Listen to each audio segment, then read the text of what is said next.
my loves, welcome back. Today we're going to be doing my November books video, which I'm very excited for. I feel like I had a lot of good reads this month. I also finished the book along list. Hooray! So there will be bonus content today because we're going to have a little discussion about the long list. I'm like way overdue with that. It was announced like weeks ago.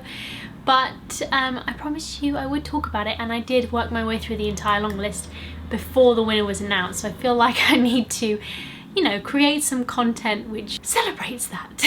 I am starting to film at the end of the day. Don't ask me why, it's been a busy day.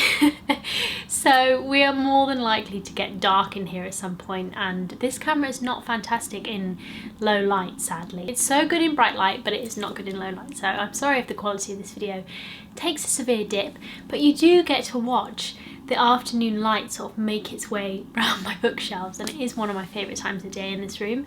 So, you know, that will be nice for the next half an hour. So obviously we don't have a book club pick to talk about today because I was so late uploading my October book, so I'm sorry about that. The next month's book club, I thought I would pick the only thing I forgot to include in my December TBR, but which I do plan to read in December, and that is Charles Dickens's A Christmas Carol. When I put this on my story the other day saying that I had forgotten to include it in my December TBR, lots of you said that you read it every year and that you love it, and it's Christmassy, and it's also relatively short, so if you've got your own things going on, reading that you want to do before the end of the year, then maybe you can slot A Christmas Carol in as well. I've never read it somehow, despite being both a Christmas lover and a Dickens lover. So I'm going to start with the book along listers, then have a little discussion about the book along list in general and the shortlist and who won and what my personal shortlist is or was, and then I'll move on to the other books. I'll put timestamps down below as always if you want to skip on the Booker stuff, because I know I've talked about it a fair bit and you may be bored, and you also may think this is really irrelevant. Also, I've had a few people ask me recently, why did you read the long list? What is the Booker Prize? Why bother? Should I do it? And basically, I know that a few of you are sort of unfamiliar with the Man Booker Prize and what it is and what it means, and why it's such a thing on kind of Bookstagram, Booktube. Actually more Bookstagram, I think. I follow a lot of Bookstagrammers, so I feel like I am very tuned into it, but I know that's not the case for lots of you. So the Man Booker Prize is open to all literary fiction written in English, published in the last year, so they award it yearly. That has been published in the UK. I think it has to have been published here in order to be eligible for the prize. It used to just be open to British writers and the Commonwealth, but now it is open for all English language novels that are published here. So not translated fiction, there's a separate prize for that called the Man Booker International. Literary fiction being quite a wide genre. It's kind of not a genre, but it is a genre. It's just generally books that have some sort of literary merit, whether that's excellent writing, it's experimental, just generally this excludes genre fiction specifically, or just maybe more popular books in favour of books that have more literary value. Now of course this can create all sorts of problems because there's lots of genre fiction that has lots of literary value. What even is literary value, etc, etc. Whatever book wins tends to be, you know, talked about a lot in the publishing community, like I said on Bookstagram. It's just one of those kind of highly publicised prizes that people follow year to year to just sort of see what's out there. I like it because it does give me like a good scope of the year in literary fiction, I feel, to have a look at the long list. It's obviously not got everything on there that's kind of classed as literary fiction that you might think deserves to be on there. I'm not sure that The Vanishing Half came out too late, but something like The Vanishing Half could have very easily been on the long list. I definitely don't limit myself to the book along list, but I do think it gives quite a nice overview of where literary fiction is at that year. There's so many literary prizes out there. This does seem to be one of the more popular ones in online communities, and generally in the publishing world it is everyone's sort of interested to see who will win it. Pulitzer I tend to follow as well. It doesn't really have a long list. They've got this little kind of short list of 2 books and then a winner. So I generally read those. Yeah, there's all sorts of prizes you can follow. There's particular genre fiction ones as well, like the Hugo Awards and the Nebula Awards for sci-fi fantasy. There's the Walter Scott Prize for historical fiction, and a bookstagrammer that I really like, Book Buddy Reads. She's great. She always has interesting things to say, I think, whether you agree with them or not. She really recommended the Dylan Thomas Prize, which now I'm intrigued by, and that includes like poetry and stuff as well as novels. Man book are generally just novels, and she read the long list of the Dylan Thomas Prize and really liked it, and so I'm thinking about that for next year, or at least I'll have a look at that next year, because it's not a prize that's sort of been on my radar before. There's the Women's Prize for Fiction. There's loads out there.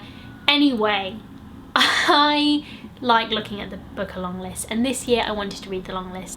I've just turned a light on and it makes the world of difference, but you may remember me saying in my September books video, I'm not doing this again next year. The thing is with doing this sort of thing is that not all of the books are going to be for you. That certainly was the case for me this year. However, when I finished it, I was like, this was a very rewarding experience, even though I didn't enjoy all of it. And it has been quite a heavy year this year, mentally, so sometimes literary fiction is not what you want, especially because a lot of these have quite heavy topics as well. But anyway, it's something I'd be open to doing again. We'll see how we get on. Obviously next year I'm gonna have a little baby, so reading may be completely out the window for me. I am well aware that that is probably the case. Having finished it, I think it was a rewarding experience and a good way to get familiar with lots of new authors. There were loads of debut authors on the list this year, and just, you know, keep my head in the game for new books basically. Anyway, sorry for that little ramble, but I just wanted to say that that is why I did read the long list this year. It's been something I've been wanting to do before the prize was announced. I have read, I think I read the whole 2018 long list in the end, but not before the winner was announced. It's been something I've been wanting to do for a little while, and I managed it this year. Let's start with the book, shall we? So I stop rambling on. So, starting with This Mournable Body by Tsitsi Dangarembga. So, as many of you will know, this is the final novel in a trilogy that Dangarembga's been writing for a very long time, I think since the 80s when Nervous Conditions came out. And then The Book of Not came out in 2006, I think. I'll write on the screen if I get it wrong. And then this one was obviously released in the last year, and it ended up being shortlisted for the Booker. So it was on the final 6 books, I think it is. And you may remember that I read The Book of Not in September, and I didn't really enjoy reading it very much. I found it a bit of a slog. However, it has so much packed into that book thematically, and there's lots to appreciate and admire about that book, but it just wasn't very enjoyable for me to read anyway. But I don't know that it's supposed to be enjoyable, but anyway, so I was a little nervous going into this, but I ended up really liking it, and I actually felt quite emotional about it when I finished it. If you can hear this very loud tweeting bird, I'm sorry.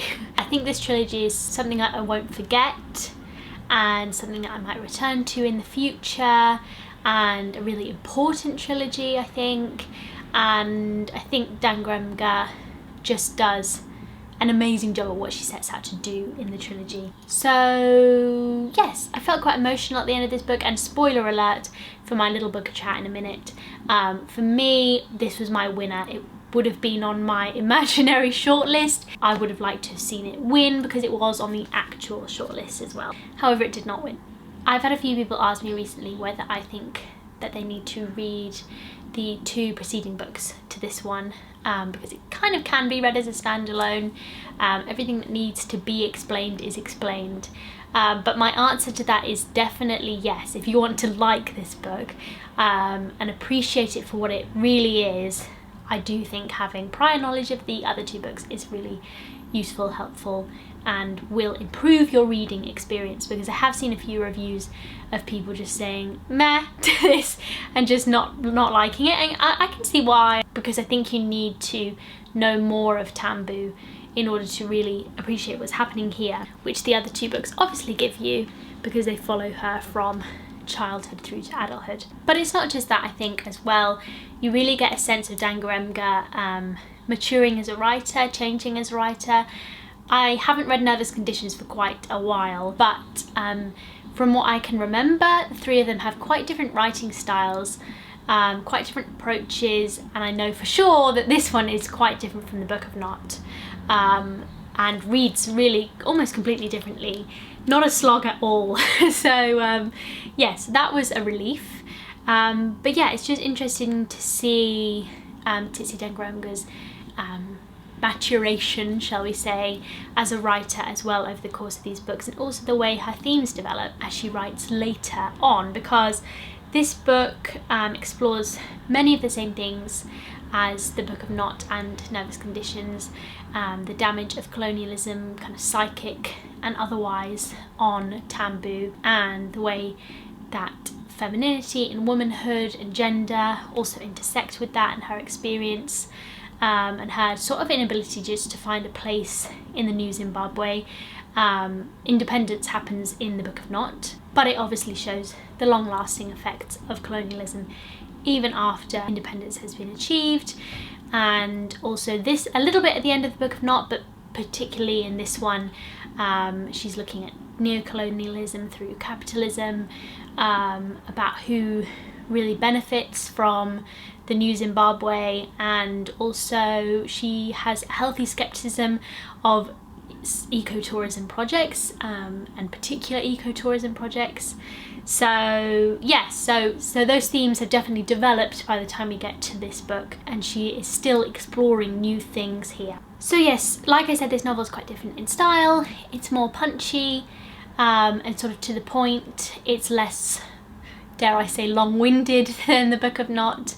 The Book of Not is often forensic in detail. This one is a lot more, I think, aware of how to keep a narrative driven, how to keep moving forward. Yes, it feels like a very different style. It also employs second person. Lots of people hate that, you know, when an author writes like you. Lots of people have a pet peeve and just absolutely hate it. If that is one of the things you hate, don't read this book. I personally don't mind it at all. I think a lot of authors do it really badly, but I also think authors can do it really well, and they do it really well very often. So like N.K. Jemisin in the 5th season, she uses second person, and I don't mind it at all, and I don't mind it here at all either. I felt like this book had more moments of actual artistry. The writing is quite beautiful in the Book of Not at times, as it is, I think, from what I remember, in Nervous Conditions, and the writing is beautiful here as well, like just the sentences and the sentence structure. But I also think she manages to conjure up sort of interesting moments in this book, dreamlike moments, interesting imagery and symbolism. Again, these appear in the earlier ones, but I think it really comes to fruition in this book. I think the themes and the storyline and all those things merge and weave together really well here, in a way that they maybe didn't quite do so in the Book of Not, for me anyway. I can see why, if you read this as a standalone, you'd be like, why am I interested here? Because Tambu is not a very likeable character. She sort of internalized that colonial education that she had. She experiences a bit of internalized racism. She's snobbish and cruel and selfish. For a reader that's come all the way with her from childhood, this is heartbreaking. You kind of only want the best for her. She was so filled with hope, and it's really sad. But I feel like if you did read it as a standalone, you're gonna be like, why do I care here? But to me, it felt really just like heart-wrenching, and I think it does exactly what Dangarembga wants it to do, which is to show you just how damaging Tambu's childhood and education has been. So yes, I appreciated it more on a sort of literary, artistic level than I did the Book of Not, and I also appreciated its themes, and I also think she's got quite a lot of storyline in here, more than she had in the Book of Not, where it just felt like it stalled a couple times. So it really is moving along, and it's just all round like a really well accomplished novel. I really liked it, but like I said, I do think you should read all three, and I do think that middle one is a tough one. It is a bit of a slog, but I think Dangarembga does a really good job of exploring all those things that I've talked about, and if that sounds of interest to you, then I would definitely recommend it. It's not going to be for everyone, this trilogy, but it is a reading experience that will stick with me. So that is this Mournable body. So next up we have The Mirror and the Light by Hilary Mantel. Again, I feel emotional about this book. I feel emotionally connected to this book. That will come as no surprise to any of you who have been watching my book videos this year. Mantel's Cromwell trilogy has been one of the highlights of my reading year, and it will undoubtedly take its place in my top books of 2020. It is a wonderful conclusion to a wonderful trilogy. So each of the books in the Cromwell trilogy do read differently. Wolf Hall, I would say, is the most slippery. I think it plays with time a little bit more. It's more made up of those scraps and wisps of scenes. I think partially maybe because Mantel had less to work with in terms of the historical stuff, because less was known about Cromwell at that time, so she had a little bit more free reign, I suppose. By the way, I'll link my other reviews up down below if you'd like to read them first, because it might make this make more sense if this is the first time you're hearing me talk about Mantel. But yes, I think that one's the most slippery, kind of the most tricky maybe to read. Bring Up the Bodies is very driven, very focused on getting to the beheading of Anne Boleyn. I don't think that's spoiling anything.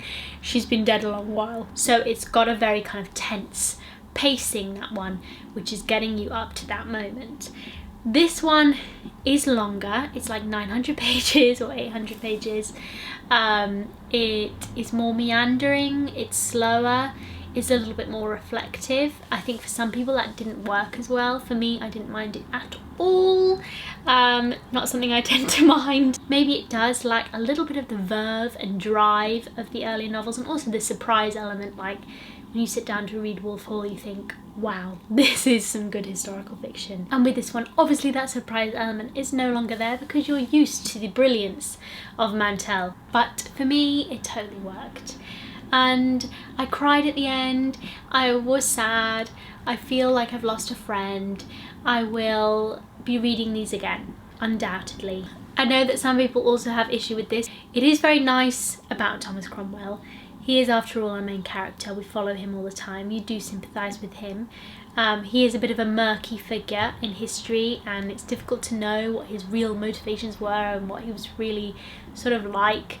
Again, that doesn't tend to bother me. I did connect with Thomas Cromwell. I do have a little bit of a sort of love for him now, even if this is a completely inaccurate portrait of him. But I think Mantel does a wonderful job of imagining one way it might have been. And also, I think as a historical fiction that really puts you in Tudor England. Again, none of us have really been in Tudor England, so it's hard to know.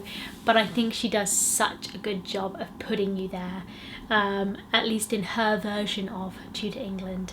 And it's just fantastic. I don't know any other historical fiction that does that so well, or this is just a very good example of it. But yes, she really nails the atmosphere. But whilst this may lack a little bit of the drive of the earlier books, she brings together so much here. It really ramps up in complexity in terms of the history itself. There's so many different threads, characters, storylines going on that she manages to weave together. Really, it feels seamlessly to me. It just, the achievement here is incredible. I could not even imagine where you would start to write something like this. If you can't already tell, I love these books, so would highly recommend them. Like I've said before, they do take a bit of getting used to, particularly Wolf Hall, like I said, I think is the hardest book to find the rhythm of. But once you do, it is so rewarding and so good. Finally, on our long list, neither this or The Mirror and the Light was on the shortlist, by the way. This is Who They Was by Gabriel Krauze. This is a work of autofiction, like quite a few of the novels on the long list. Real Life is autofiction. There was at least one other one. Shuggy Baines. There might have been even more than that, but yes, this is basically about Gabriel Krauze's earlier life. He was the son of a Polish couple living in London. He was disaffected, shall we say, by his sort of vision of himself for the future, just working a sort of meaningless job. And so he finds excitement in a life of crime, life on the streets. He sort of just tries to find some meaning for his life, I think there, some thrill, and he ends up getting into all sorts of trouble. I actually like this book a lot more than I thought I would. I wasn't particularly looking forward to it, but I ended up finding a lot in here to like. It's written in a colloquial style, with a very distinctive sort of London voice. I do think it would be tricky for non-British readers that are reading the long list. I think it's going to be a little bit harder to connect with this book. I certainly think I've seen that reflected in reviews, and also just people not kind of fully open to why someone might pursue a life like this rather than a more normal life, shall we say, or a more mainstream existence. If you're not open-minded to that kind of thing, this is not going to be the book for you. At the beginning I was a little bit worried because it was a bit episodic, a bit random. It didn't feel like it had a through line of where it was going, like from one place to another. I didn't feel like it had that. It was just sort of documenting various different things that were happening. It did get that a little bit of the way through, and then I was kind of more into it, and yes, I was reading it quicker and interested to see where it went. Do think it could have had that a little bit earlier and just had a little bit more focus. But yeah, so whilst I found the process of reading this quite immersive, quite intense, I liked the writing. I thought there was a lot of rather beautiful moments in it, really nice reflective moments. I haven't thought about it much since I finished it, which of course is usually the sign that it was a good book, but maybe not an amazing book. So yes, if that sounds like something you'd be interested in, I'd recommend it. But if it isn't, then I wouldn't. Okay, let's talk Booker Prize and just my thoughts. So let me do you my shortlist. What would have been my shortlist if you'd given me the long list? Obviously, if you'd made me read like the 300 books that the judges read in preparation for creating the long list, I might have had a different long list. But working with the long list that we had, this would have been my shortlist. So this would have been my shortlist. So obviously we've talked about The Mirror and the Light and This Mournable Body being my sort of choice for a winner. I wrote this list slightly differently on my stories when I did it on Booker Day.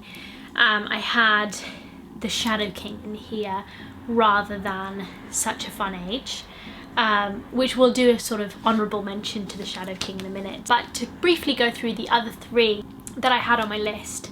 Love and Other Thought Experiments. You all know that I really like this one. It's very experimental. It's a really ambitious book, a really fun book that takes you places you never expect to go, and I love that. I always think that's important to have that sort of book on the Booker long list, short list, because you want to be celebrating authors that are experimenting in fiction and doing new fun things. That's where the literary fiction, literary merit thing comes in.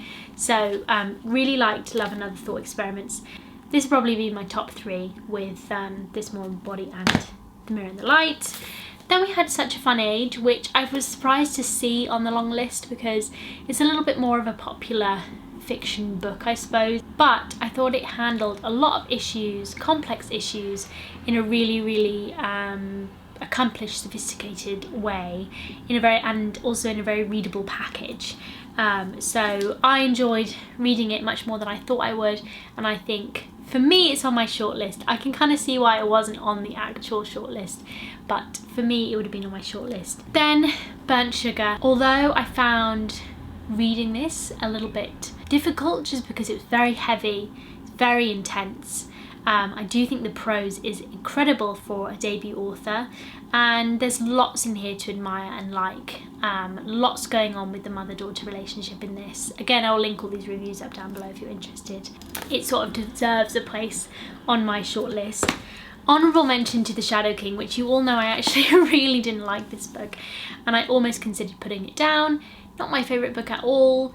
However, I think Marza Mengiste does so many interesting things in this book. I didn't think they were perfectly executed by any means, nor is it particularly a style that I like. I just didn't love reading it. I found it frustrating for lots of reasons, as I said in my review. But you know, the writing was interesting, if not something that I particularly liked. There was a lot of formal experimentation. It was an interesting topic. All sorts in here to sort of say that it should be on the shortlist, if you know what I mean. So honourable mention to that, even though I really didn't like it that much. So the actual shortlist was these, I think, is this 6 books? Was these. So This Mournable Body, Burnt Sugar, Real Life, The Shadow King, The New Wilderness, and Shuggie Bane. And I'm sure you will know, if you followed it, you will know that Shuggie Bane won. Now, out of these, even though I didn't like Real Life that much, I probably would have put it a bit ahead of Shuggie Bane. I do think The New Wilderness definitely shouldn't have won, so Shuggie Bane sort of deserved it over The New Wilderness, I think. But yes, I would have gone for any of these top 4 over Shuggie Bane, really. So let's talk Shuggie for like 2 minutes. I personally don't feel that this should have won the Booker. I'm not a Booker Prize judge, so who am I to really say? But just because for me it didn't have that literary merit element, certainly not beyond some of these other ones. I didn't find the writing particularly good. I didn't find the pacing that good. It was not very, it didn't really kind of experiment with form. It's quite a kind of traditional chronological novel. I think it sort of won because of its content. It's quite a heartbreaking book. And also I think it won because it was very popular, and I feel like the judges this year went for a book that they knew if they picked that book it would go on to sell really well and do really well for the author, which I totally get. Because if you pick a book like A Brief History of 7 Killings, which won a few years ago, that is a big thick book. It's difficult to read, it's challenging in so many ways. It's just not going to do as well commercially, even if lots of people might try it or think about it. It's not going to do as well as a book like this, which is more sort of readable and digestible, I guess. So I think that's why they picked it. And I don't want to be too mean, because there wasn't lots wrong with this book. I just think that even though I actually probably enjoyed the reading of this more than, say, The Shadow King, I think that book has more going on in it than this one.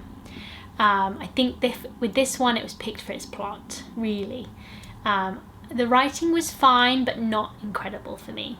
So those are my thoughts. Maybe a bit harsh, but I do know this book was very well loved on Bookstagram, everywhere I've looked. People really like it. It is a heart-wrenching story. It is moving. It is sad. I just don't think that it does an amazing job at portraying addiction.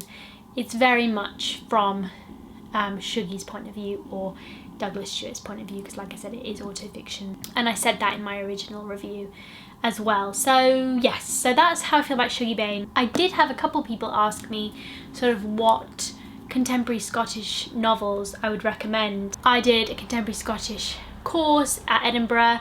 In Edinburgh in general, I just ended up reading quite a few Scottish novels as a rule, and so perhaps I'm a little bit more familiar with this type of book as well than maybe some other readers. Probably not Scots, but yes, I have focused on Scottish literature before in my life. So yes, but recommendations, I haven't got them all off my shelf. it would take me a while to do so. But James Kelman's How Late It Was, How Late is a fantastic book. That one is experimental. It is doing a lot with form, with style, and that is the book which won the Booker Prize in 1994 and the other Scottish author to have won it. So I think Douglas Stewart mentioned James Kelman in his sort of acceptance speech. It's a really great book. It's sort of a Kafkaesque novel about a man who, I believe he ends up in police custody, sort of not really doing anything but being a bit rowdy, and he loses his sight there, I think, for no reason. It's very sort of strange and surreal, and he, you know, has to work his way through a system trying to deal with having lost his sight because he can no longer work, etc, etc. It's a really good book, one of my favourites. The Trick Is to Keep Breathing by Janice Galloway is fantastic. Bit of a trigger warning for eating disorders and alcoholism and addiction on that book, and it's very much about its main character's mental health struggles, so be warned about all of that. But it is a wonderful book. It's very experimental with form again, I think, from what I remember, and also quite a moving book. It's about, yes, a woman who is struggling basically, and she's basically just finding out how to be in the world. That's a great book. Ian Banks, a sci-fi author. I mentioned Alan Warner's Morvan Kalar not too long ago. That one is a sort of eerie, weird book about I believe a woman who wakes up and her boyfriend has died, and she just begins to act really, really strangely. That's a good book and very strange and unsettling. Alistair Gray, one of the great Scottish novelists, definitely worth having a look at him if you like weird, fantastical literature. But yeah, not all of these books are kind of very similar genre-wise, but anyway, those are some of my favourite contemporary Scottish authors. So it doesn't look as cute and romantic in here anymore because I've just turned the lights on, but I thought it was maybe necessary. I always think it's fine, and then I watch the footage back and I'm like, that's really bad quality because it's such low light. It's still not going to be great because the light in here is not great, but hopefully it'll be a little bit better. But anyway, that was my Booker chat. I will leave that behind now. We can leave that behind, and we'll talk about some other books. Let's go through a couple of audiobooks that I read first, which I don't have physically. The first is Hood Feminism, written by Mikki Kendall. I have followed Mikki Kendall on Twitter for, I want to say, like at least 7 or 8 years, so very, very long time. And I have been meaning to get around to her book for quite a while. I think it's been out for about a year maybe. And essentially this book is why mainstream white feminism is so damaging, how it excludes a lot of people and a lot of feminist issues, and how and why we should change our approach. So yes, it tackles lots of issues that you typically wouldn't think of as feminist issues, such as gun crime, for instance. It's quite a US focused book. It's not looking at the diaspora in a way that natives did, for instance, which I listened to last month. So yes, but it does provide a good overview of a wide range of material in a very manageable page count. I definitely think it's worth reading if you're kind of unsure as to how to change your approach and just how to be a better feminist, basically. How to not engage in respectability politics, for instance, etc, etc. It gives a really good overview and introduction to lots of those things, as well as giving you a little insight into Mikki Kendall's life, as well as a little bit of memoir in there too. Now, having followed her for many years on Twitter, there wasn't much that was new in here, which just proves how much she has taught me over those past 7-8 years. And that's not something you can do with a quick scroll through her Twitter, you know, that's from a kind of long-term thing. I obviously have a sort of different relationship with the book than most people, I think, would, coming to it with new, fresh eyes, and I would definitely recommend it to all of you who are looking for something that will help educate you, basically. The other book that I listened to, and this one I really liked, was My Name Is Why by Lemn Sissay. It's a memoir, so I thought, seeing as I was enjoying my non-fiction so much, maybe I would also enjoy memoir, which is a genre I don't typically get along with that well. And I picked a particularly good one, I feel, in My Name Is Why. So Sissay is better known, I think, as a poet. He's from the north of England, and in this book he reflects on his childhood in foster care and then in children's homes as a black child in a predominantly white system, you know, white foster parents at the end of, you know, racist abuse in the homes, outside the homes, at school. It is a heartbreaking story, and it documents all the failings of the system and the way they alienated him from his birth mother, kind of told him he was unwanted, and he wasn't unwanted at all. And it is very, very sad, but also, you know, a tale about how he overcame a lot of these things. And it's a real tale of his success, I think, as well, against all odds. And it's an interesting memoir because he has his sort of more emotionally driven recollections and memories juxtaposed against a lot of social worker reports, which are often very sort of bland and dry and really contrast with his own emotions and memories and feelings, and also various other documents, basically. So he inserts those in because the book, I think, came from him. He'd been requesting his files from the authority, he calls them, or child services, for years and years and years and years, and they'd been refusing to give them to him, and he finally got them and wrote this book sort of as a result. So yes, there are a lot of those documents in there, and what I liked about the audiobook, Lemn himself reads all of his bits, which, as I've said in the past, and particularly I feel like with a memoir even more so, it's nice when an author reads their own work. And he also has quite a poetic voice sometimes, and a poetic style of writing, as you might suspect, and there are little bits of poetry in there too, which I loved.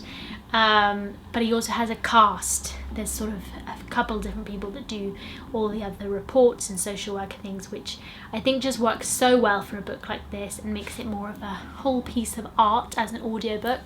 And it was just, yeah, it was a good listen, as well as a good sort of read, as it were. It was great. I would highly recommend it. I want to pick up some of his poetry, I think, as well. Okay, my loves, we've got 3 books left. I've been rambling on and on and on, but let's do these 3 books. So, the first being The Word for World is Forest by Ursula Le Guin. This is a little novella. I realised that this one actually comes before The Dispossessed, which I'm reading now. So it's set in Le Guin's Hainish universe. I think it's set before all the other novels that I've read so far, but I'm reading them in writing order, basically. But yeah, so this one is about a world which is heavily forested. It's sort of like an island world, heavily forested, but then also lots of sea. And essentially it's being plundered for its timber by Terrans, who are Earthlings, basically. Terra is the equivalent of Earth in this Hainish universe.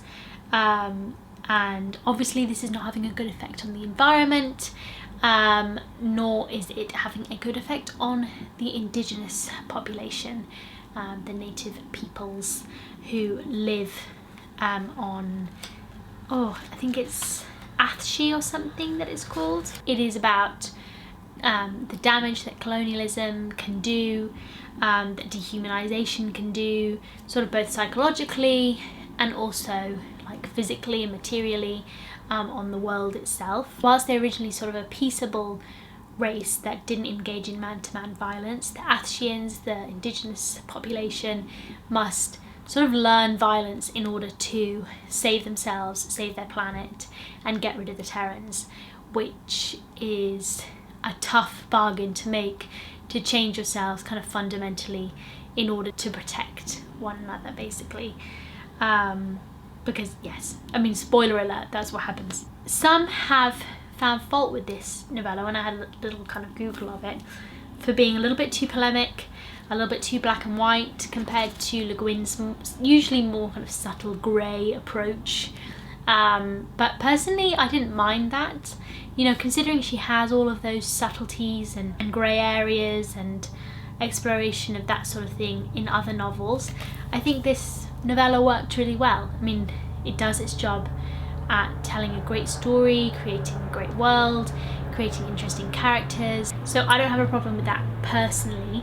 Also, people say that the characters are too black and white, but I did not find it difficult to believe in the very macho Don Davidson who thinks that Terrans are like the superior race and can't possibly recognise the humanity of the Ashians. You know, even if it defies logic, he will believe that the Terrans are better at everything, and he will just go out there and be increasingly violent and macho. To me, that didn't really read as unlikely. Do you know what I mean? I think probably in the year of 2020 we may be reading these books a little differently than they were maybe 10, 20, 30 years ago, because yeah, that didn't seem like an exaggeration to me, sadly. But anyway, it was a heart-wrenching piece.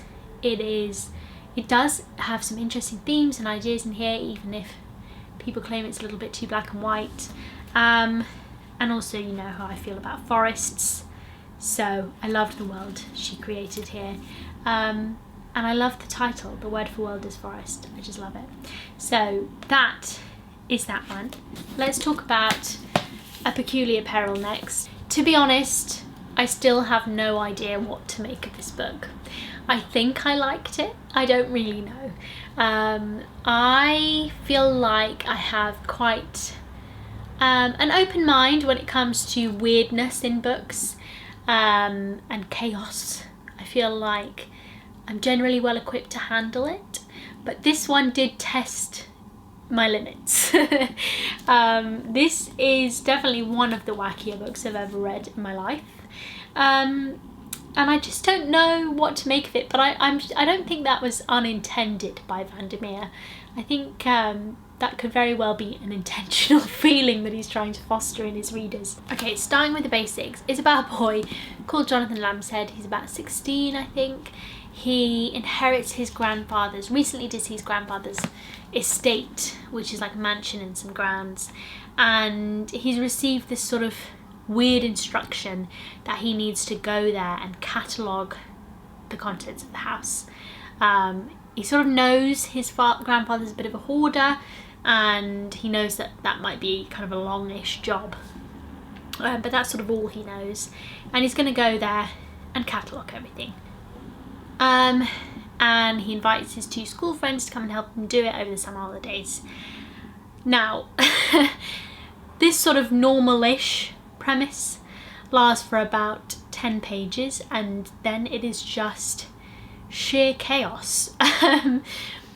If I was to even try to explain to you where it went, you would be confused, and I don't think it would be helpful. I think it's actually useful just to read it for yourself. All sorts of things happen, basically, and it will go on an adventure you're not expecting. The first 100 pages or so of this book are so chaotic. I had no idea where it was going, or whether it was just going to be really random stuff happening in each chapter.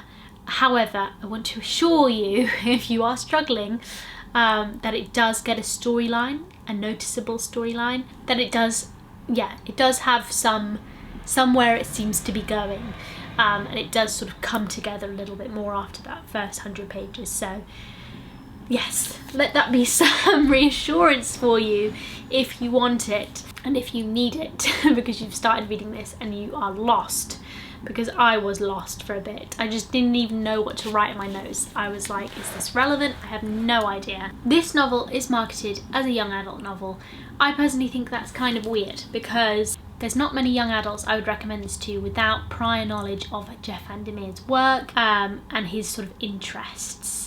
And what he usually writes about. That doesn't mean that young adults don't often read adult novels. I know I was reading a lot of adult novels, but literally if you have a young adult that doesn't read adult novels or hasn't read any of Vandermeer's other work, I think this would be a weird one to just put in their hands and say, here, read this, because it is crazy. And undoubtedly there will be young adults out there and adults that love and appreciate this book and that totally get the weirdness and will just immerse themselves in it. But it is chaotic, it is weird. So I do think that's a little bit odd. At the same time, I sort of totally understand why it is marketed as such, and I do think Jen Vandermeer is specifically playing with tropes of young adult novels in this book, like adventure novels, fantasy novels. There are tropes in here which are recognisably that. It's got quite a humorous style, quite a self-reflective sort of, humorous, funny style, very different to his other books. There's a lot of peppy back and forth dialogue, which I actually think some of that is some of the worst bits of this book, and some of the humour is just a bit overwrought. So yes, I think I enjoyed it. I will be reading the next one. It's supposed to be the first of 2 parts. It's a bit overlong. It can feel a bit repetitive and like it's sort of going nowhere, even though it does have that storyline. It does feel like some things are just shoved in there for the sheer madness. I liked some of the characters and some of the storylines more than others. There were things wrong with this book, more so than I would typically find in a Vandermeer novel. But at the same time, I liked it for its experimentation, for its weirdness, for some of its themes and ideas.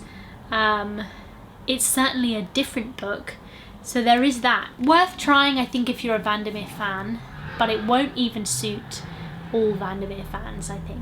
Okay, finally, we have Among Others by Jo Walton. Jo Walton being another sort of sci-fi fantasy author. Is she more fantasy than sci-fi? Maybe. I've only read 2 of her books, but they've both been fantasies, I suppose. Among Others, worst cover in the world, shall we just say.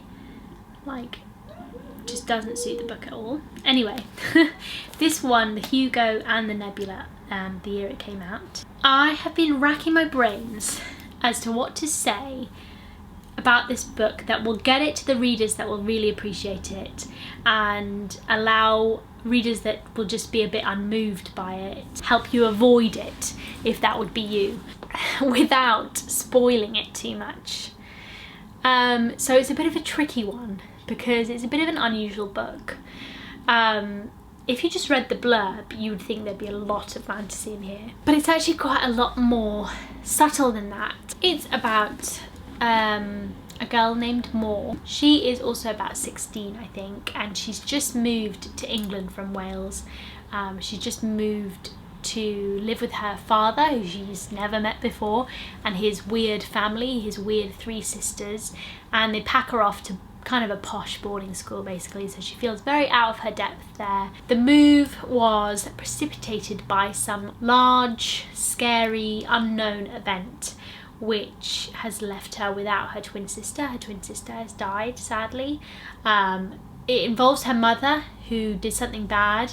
Possibly her mother is a sort of dark witch. Also, it's left her with a bad leg basically, and she has to walk with a cane, and she's in chronic pain a lot of the time. So it's in an epistolary form, which I thought was just for letters, but apparently it's for diary entries too. Yes, it's in diary entries. Yeah, much of it focuses on Moore's day-to-day life in the boarding school, and in her holidays, just trying to fit in basically, just trying to grow up and be a normal person. Of course, at the same time, she can see fairies, she can perform magic. This is a very different kind of magic than you might typically see in fantasy books. It sort of entails chains of causality, so you can often explain the magic away, you perform it, and then it seems like it might have happened anyway, so you can explain it away. So obviously that should ring some bells with readers, like, is this a real fantasy novel? Is it all in Moore's head? I came to the conclusion at the end of the book that the fantasy elements are really there. I think Jo Walton herself has said that the fantasy elements are really there. She never intended for them to be sort of questioned, but I think she does sow the seeds of that in there a little bit as well. And most importantly really about Moore is that she is a reader. She's a sci-fi reader, and she is set in 1979 to 1980, and she is an avid sci-fi reader, and a lot of the book is taken up with her discussions of what she's reading. A lot of those references went over my head. I did catch some of the Le Guin ones, some of the Delaney ones, but yeah, a lot of it went over my head. I think you can read it without a huge knowledge of these things, but just be warned, there's a lot of that in there. However, if you love 70s sci-fi, this is the book to read, because you will really enjoy the nostalgia of it, I think. And I think Walton had a lot of herself in there when it came to that stuff. And yeah, so I think the main drive of this book is really, it's about more growing up, finding her place, and also about the power of books, the power of literature, the power of sci-fi to transport you, to help you find your people and a community, and also to enrich you and your life, basically. So it's a celebration of those things, as well as being a coming of age novel with those sort of fantasy parts as well. So yes, it's quite a subtle book. I expected there to be a bit more fantastical action in it. It is more of a character study of Moore, who can be quite intensely unlikable as well. There is that element.